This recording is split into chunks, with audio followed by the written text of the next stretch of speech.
Hi guys, if you're thinking to get into the van life lifestyle, you need to watch this video.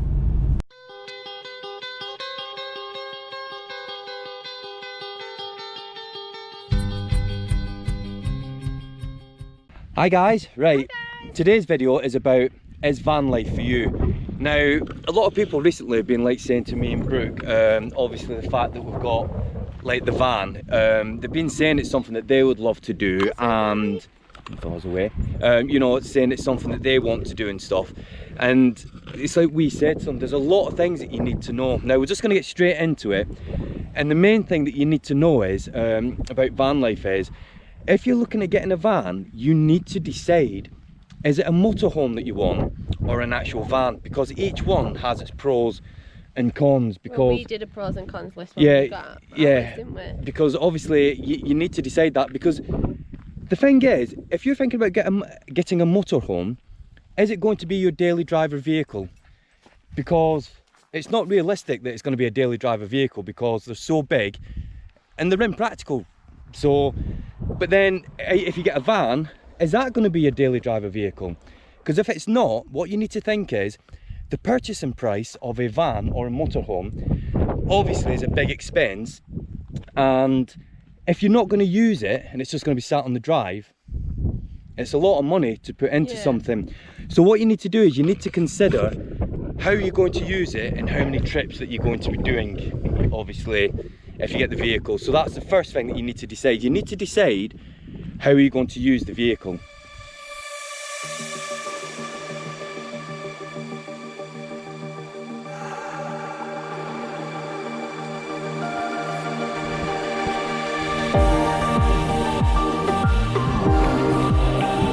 A little bit muddy there.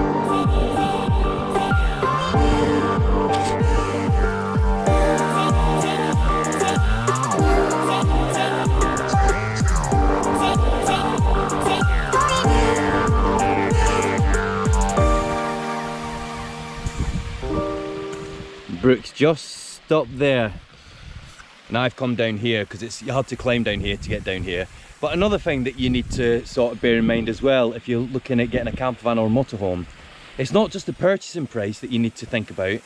You've got the tax, insurance, maintenance and all things like that. And again, if you're not using your vehicle a lot, with the purchase price of the vehicle, the money for the maintenance and everything, that's a lot of money if you're not using it. Guys, we're going to head back to the van now. Brooks walked all the way around because we couldn't get Thor down this bit, so I'm going to walk back up there, get back to the van, carry on talking about van life. Oh, right guys, I've just had to climb up all of that to get back onto the road, but the thing is, I've parked way up there, so now I'm actually walking on the road. He comes and nudges me, as though to say, it's bedtime. Hi.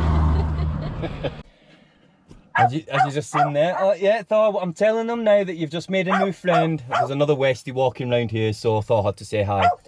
Right, so getting back to our video, because we've just done a lot of walking about there. So yeah, so you've decided what van you're going to get, you've decided why you're going to use it, you've decided obviously what's right for you and everything. Now, we can only obviously talk about sort of like a van, because we can't really talk about a motorhome because obviously we've got a van. So our experiences, we was looking at both before we got I was looking at both, but like I said, you have to do a pros and cons list. It's like, for example, you know, we like exploring and going down country roads and stuff like that, and as you've seen in previous videos, it'd be more difficult with a camper. It's more difficult in a motorhome, you know. And yeah, even though the luxuries of owning a motorhome really outweigh owning a camper van. So like we said, if you was just going to one place and you was just going to a campsite, yeah, then a motorhome would be luxurious because you'd have all the space there. Yeah. And then if you was going out from there, but because we want to go, we like to go from place to place. We're the type of people, like, we'll see like a little narrow country road if we're on our way somewhere, and we'll go down, and at the end of it there might be like a beach or something there, but can't do that in a motorhome. So it depends on what you want from a motorhome or a camper van. So which is why we went so obviously, so we got the van, so we can only comment obviously like on the van now. So we got the van. Now, we had a choice basically, because we knew we was looking at obviously vans and stuff. We could either get a vehicle that might be 10 years old, done 100, 200,000 miles, but fully kitted out, which is nothing wrong with that. Or we get a newer van and start with a blank canvas. Now that's what we did, because we like the excitement of like obviously designing our own sort of like camper van, if you like, because we didn't want the typical layout with the lockers down the side, because that would be wasted space to us. We wanted it as the double, like the bed in the back, because like traditionally a lot of camper vans have like a 3/4 bed or a half-length bed, whatever they're called. Yeah, we wanted a full-length bed, because we want, when we go out and about, when we go places, we try and spend as little time in the van we want as possible. Outside, we want to be out and about. When we do come back and at night time, we want to be able to just stretch out, relax. Yeah, and get comfortable. So having that bed, a full size, was perfect. Yeah, it was a decision. It was like weeks and weeks of talking, but you know, we decided that we got the full length bed, and obviously each decision you make is expensive, and you have to live with it. So make sure, like, you know, once you've got your van, like I said, you know, we're talking. A rear mirrors just fell off, but yeah, you know, it's a stick-on one, that's why it's fell off. But yeah, you know, then obviously you need to then start designing your van, which is more money, isn't it? Yeah. So. And then you also have to think about, when you get a van or a motorhome, you then have to think about the insurance, the roads. Yeah, I've already mentioned that. Oh, have you? Yeah, I've already mentioned that. Is that when you left me? And yeah, I didn't leave you. I went exploring down there. You went exploring and then forgot that I had Thor with me that couldn't go down a big cliff. Go exploring. And you know what I'm like with like the heights and drops and the. So then I just walked back and he just buggered off somewhere down there. I'm sorry. And then I had to wait for him to get back so I could get back in the van. Well, I popped up over there somewhere and I didn't know where it was, and then had to walk over here. Anyway, so you got your van, you know how you're going to get it out. There you go. The next thing then, guys, is, so you've got your van, you've got some kit in the back. You need to buy some like cutlery and plates and pots and pans and cooking equipment and things like that.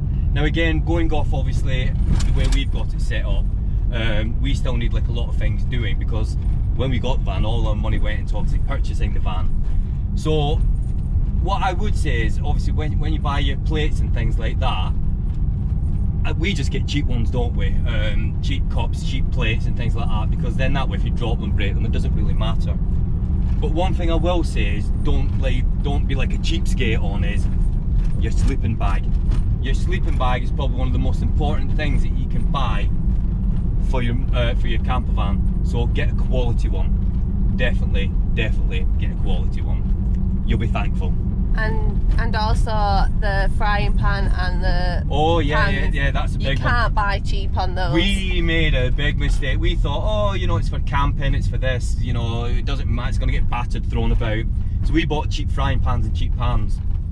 The slightest little bit of heat on them, they got burnt, and all we was doing is scraping away at them, and it was stressful. So buy quality non-stick pans. Yeah, it's going to cost you a bit more money, but it's going to save you a lot of hassle in the long run.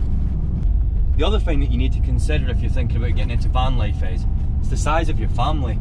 Now, our family is me, Brooke and Thor. So the van, even though it's still a tight space, you know, we make it work, obviously, like when we go places. But if you've got kids and like you've got a dog that's like a big dog, if you've got an Alsatian or something, or if you've got a sheep, yeah, if you got a pet sheep or something, then obviously you need to think, well, if I get a van, is it going to be able to accommodate for the facilities that you've got the size of your family? So guys, so you've got everything ready, you've got your van, you've made the decision, van life's for you. You're then going to be organising your first camping trip. Now, we would suggest, if you're going to go on your first camping trip, that basically go to a campsite. The reason for that is, at least if you go on a campsite, you know, if you forgot something, you know, you don't have to like worry about your surroundings. Like if you was wild camping somewhere and you were setting up and there was cars driving past, you'd probably feel a bit uneasy, like, oh, they're looking at me and stuff. So yeah, definitely suggest that you'd obviously you'd go to a campsite, because that's what we did, isn't it?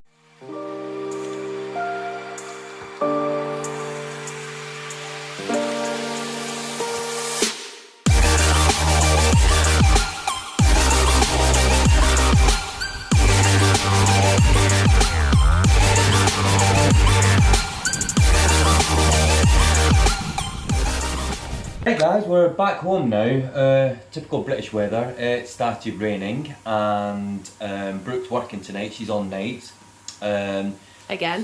So we decided, obviously, we'll come home. Thor's been for a walk and everything. So obviously we need to continue, obviously, talking about, I was going to say chatting and talking at the same time then, but talking about van life. Now, when I said in the last bit, basically, so you've got to the campsite, you've decided you're going to stay in the campsite overnight.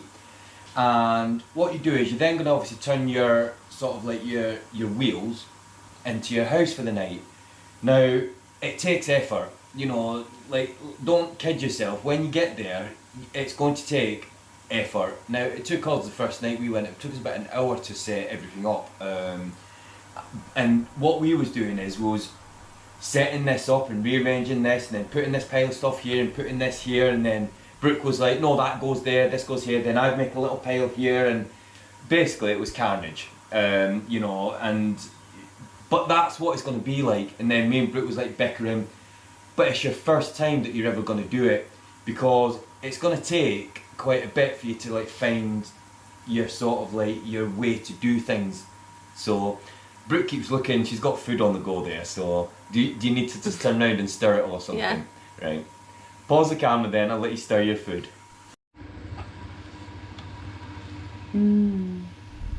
So yeah, so don't let the fact that if you stay on a campsite for the first time, if you find that you're bickering and things like that, you know, and it seems a bit of an effort, that will go away, because we like naturally kind of like found our own way, didn't we? And now we're like a well-oiled machine. We just get on with it. We get to a campsite, and our jobs were just like boom, boom, boom, everything's set up, and it's all done in about 10 minutes. But like the first few times that you do it, you need to realise that when you do it, don't think that that's what camper life is all about. He's got his head in some of the shopping bags. Yes, but don't think that like that's what camper life is all about, because it isn't.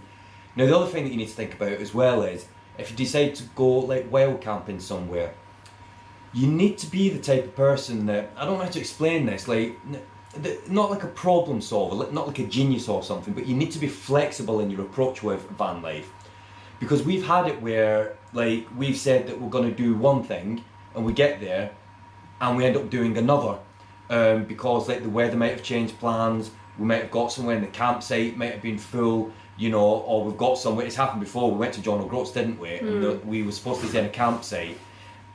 It was awful. It was absolutely awful. Luckily, we've not paid a deposit or anything. Sorry. And we just decided, oh, get out of there.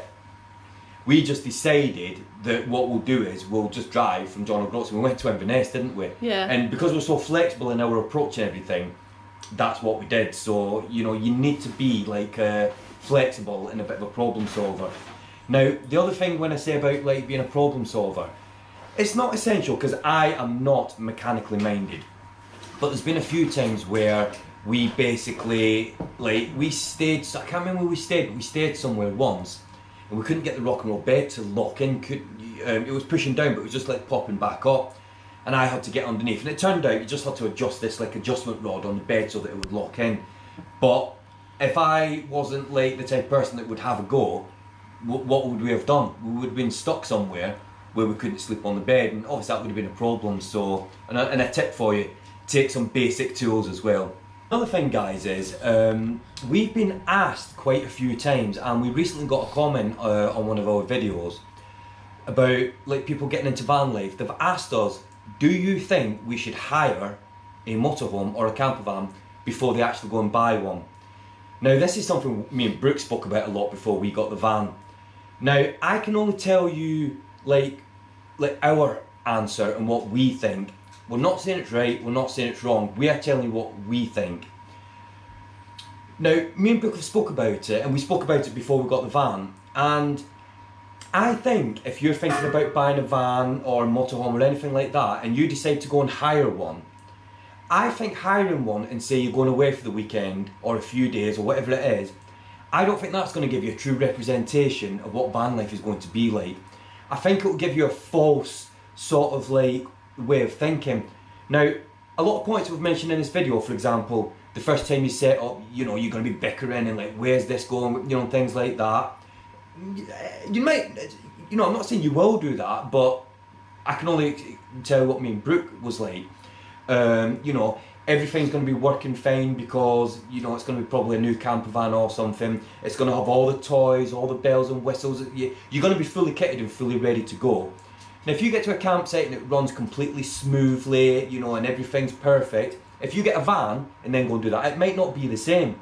So you know, so it might not give you the true like feeling of what van life's about. Now, on the other end of the scale is, if you hire one and it turns out it's a disaster, you might go to a campsite, the campsite might be awful, it might be absolutely chucking it down with rain, you might be like covered in mud, you know, you might burn your food, when you go for a walk you'll hate the place and stuff, then you're going to be arguing with whoever you're with and things.